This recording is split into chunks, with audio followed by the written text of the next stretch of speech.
Ils avaient été condamnés à la peine de mort pour avoir participé à une tentative de coup d'État. En République démocratique du Congo, 3 ressortissants américains viennent d'être graciés par le président Félix Tshisekedi. Une grâce présidentielle qui convertit les peines de mort prononcées en condamnation à la prison à perpétuité. Décision qui intervient alors que le pays tente de négocier des accords sur les minéraux avec les États-Unis. Il pourra ainsi bénéficier d'un soutien en matière de sécurité afin de lutter contre les rebelles qui sèment la terreur dans l'est du pays.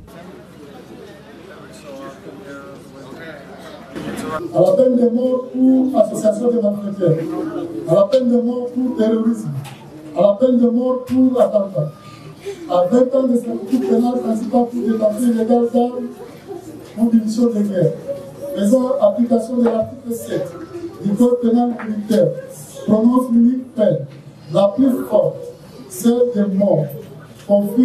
Les faits qui leur sont reprochés se sont déroulés en mai 2024.